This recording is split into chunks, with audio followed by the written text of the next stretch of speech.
ফুটপাত দখলমুক্ত করতে অভিযানে নামছে দক্ষিণ দিনাজপুরের গঙ্গারামপুর পুরসভাও। জানা গিয়েছে সোমবার গঙ্গারামপুর পুরসভা ভবনে আয়োজিত বোর্ড মিটিং এ সর্বসম্মতির ভিত্তিতে উচ্ছেদ অভিযানের সিদ্ধান্ত গ্রহণ করে পুর কর্তৃপক্ষ। শহরের 512 নম্বর জাতীয় সড়কের দুধারে ও অন্যান্য রাস্তারও দুপাশে দীর্ঘদিন ধরে ফুটপাত দখল করে রয়েছেন ব্যবসায়ীরা। এমনকি স্থায়ী দোকানদারদের একটা বড় অংশ দখল করে রয়েছে। ফলে যাতায়াতের ক্ষেত্রে চরম সমস্যায় পড়তে হচ্ছে সাধারণ নাগরিকদের। বাড়ছে যানজট। এই পরিস্থিতিতে আগামী 15 জুলাইয়ের মধ্যে গঙ্গারামপুর পুরসভা এলাকার ফুটপাত দখলমুক্ত করবার জন্য নির্দেশিকা জারি করেছে পুরসভা। ইতিমধ্যেই মাইকে প্রচারও শুরু করছে পুরসভা।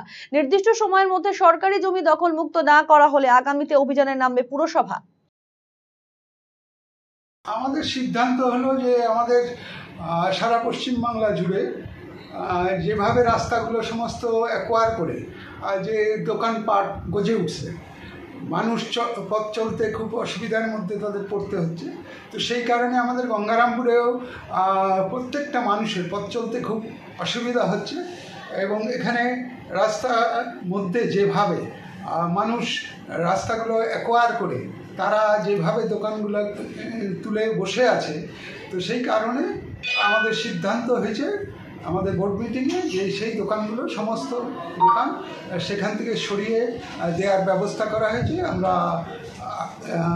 আমরা সেই সমস্ত মানুষদের আমরা 7 দিন সময় দিচ্ছি তাদেরকে যে তারা তাদের দোকানগুলো সরিয়ে নিক এবং পথ চলতি মানুষ যাতে শান্তিপূর্ণভাবে তারা চলাচল করতে পারে তার ব্যবস্থা করার জন্য আমরা বোর্ড মিটিংয়ে আমরা সিদ্ধান্ত নিয়েছি।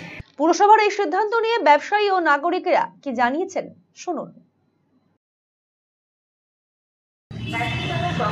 অসুবিধা আমাদের হবেই, আমাদের তো রুটি রোজগারের ব্যাপার আছে। ফুটপাতে করে খাচ্ছি 30-35 বছর থেকে। দোকানটা প্রায় 55-60 বছর আগের দোকান। তো আমরা যতটা পারি ছেড়ে দেব, চলাচলের সমস্যা যেন না হয় সেটুকু ছেড়ে দিয়ে আমরা রুটি রোজগারের জন্য যতটা পারি করব। আমাদেরকে তো বাঁচতে হবে, আমরা যেন বাঁচি, রাস্তাঘাটের সমস্যা যেন না হয় সেভাবে ছেড়েই আমরা করব।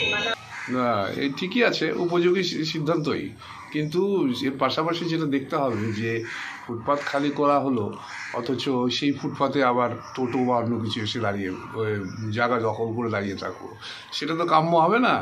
সেই জন্য যাদের দাঁড়িয়ে সরিয়ে দেওয়া হচ্ছে তাদের আবার একটা পুনর্বাসনের একটা ব্যবস্থা করা উচিত, যেন তারা একেবারে ওখান থেকে যারা ওরা যে খেটে খাচ্ছিল সেটা যে তাদের রুজির একটা ব্যাপার হয়ে যাচ্ছে, সেটা দেখা উচিত প্রশাসনের। যাতায়াতের ক্ষেত্রে খুব ভালো হবে যদি ওখানে আর কোনো যানবাহন না দাঁড়ায়, যেমন টোটো, রিক্সা বা ঠেলা বা এগুলো যদি না দাঁড়ায় তাহলে জায়গাটা তো উন্মুক্ত হয়ে যাবে এবং জায়গাটা উন্মুক্ত হয়ে গেলে মানুষজনের যাতায়াতের অনেক সুবিধা হবে।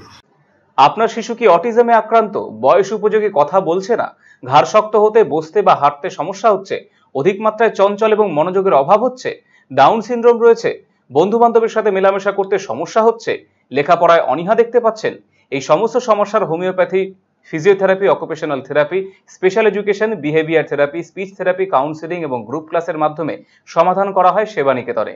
সেবানিকেতনের ঠিকানা উকিলপাড়া রামকৃষ্ণ সরণি, রায়গঞ্জ। Mobile number 7001564854, 9932716619।